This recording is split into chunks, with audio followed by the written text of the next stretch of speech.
Hello everyone and welcome back to my channel.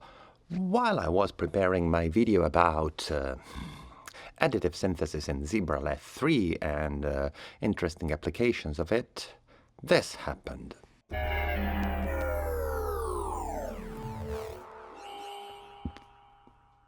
And it kinda messed up all my plans because, of course, I wanted to do that and will be doing that. But there was this, and everyone is talking about this, and all YouTube is full of people talking about Serum 2. All the synthverse is talking only about Serum 2.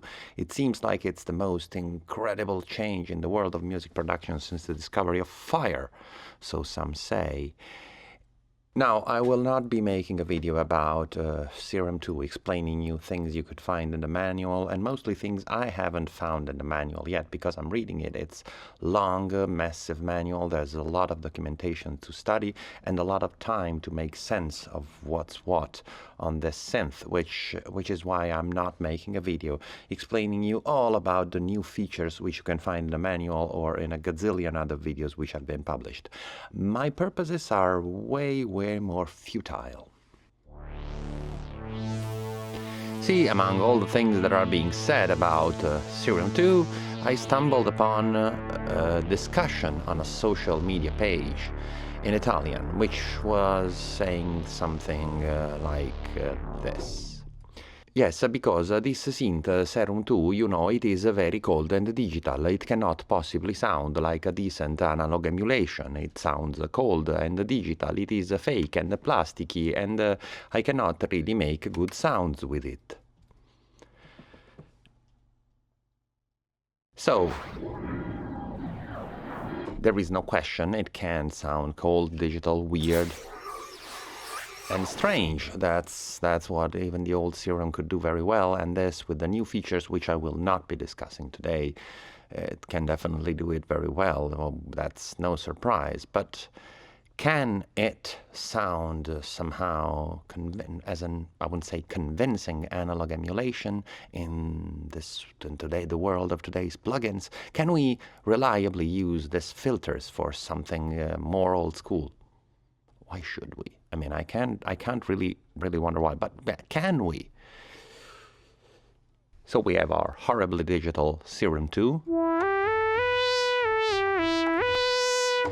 Then we have Diva, which is, well, you know, it's one of the most appreciated and beloved analog emulations. You can tell it sounds better because it has this fake wooden cheek that made it totally authentic.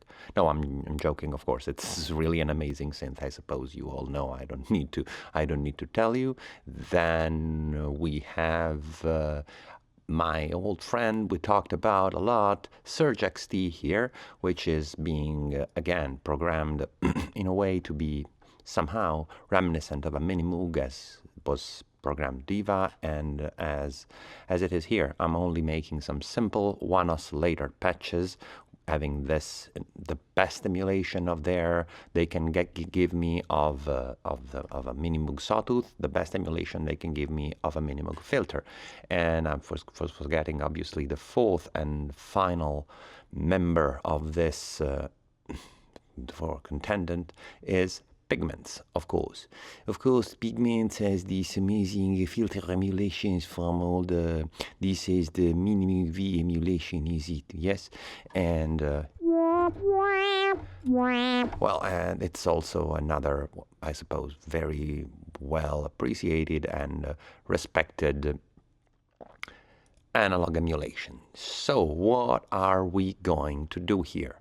See, here we have this simple kick and offbeat bass pattern, and the bass is being played by this green synthesizer, this blue synthesizer, this yellow synthesizer, and red synthesizers, which are called with Italian names because I'm Italian and because I want the people from that page to be able to understand what colors I'm talking about. And this is just a bass. As you can see, from one bar to another, the bass goes being played by one or the other. And so I'll leave you a few bars to listen to it without my voice making it more difficult.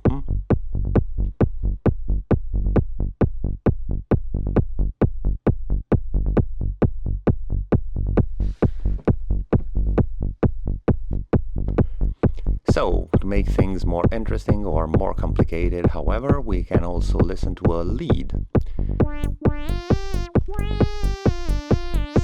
If you don't want the hi-hat, let's get it off.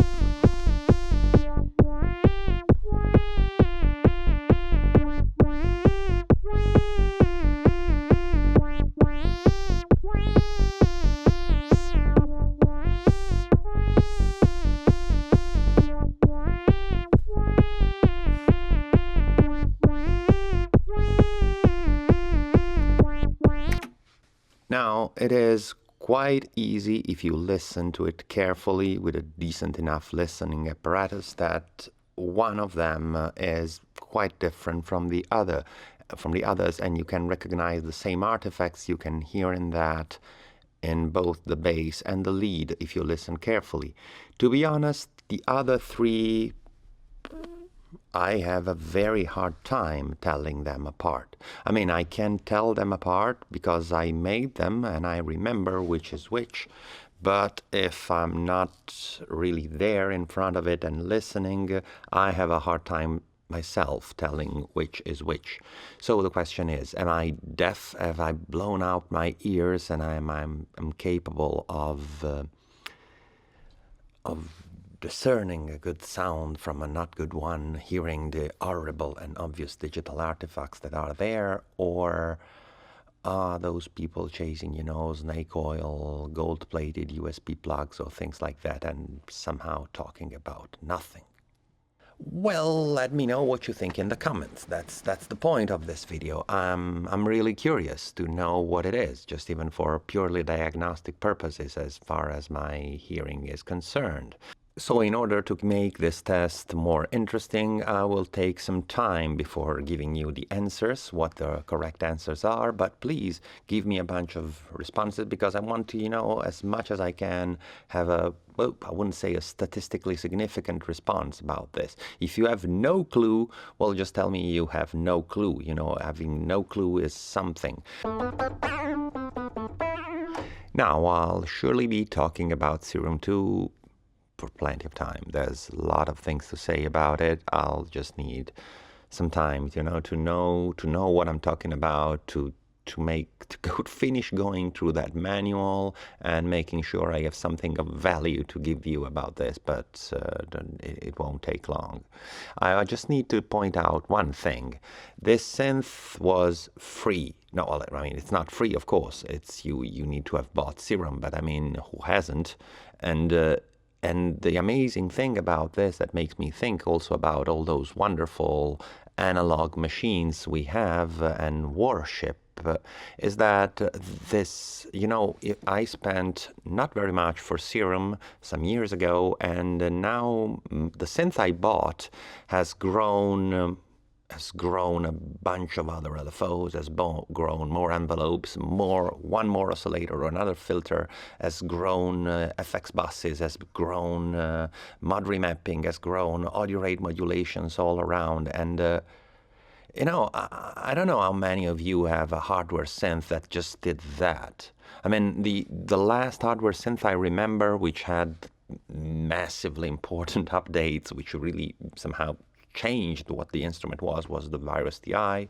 There's plenty of hardware with, digitally based hardware, which can be updated and grow a lot, but this isn't usually the case. And here I have this synth again, and I'm having it growing a lot, and in some time, hopefully not too much time, I will also have Zebra 3, which I've been waiting for a while, right? So, well, just this again makes me think about the value of software and hardware. Some say, yeah, but it's a piece of hardware. You keep it, you touch it, it's yours.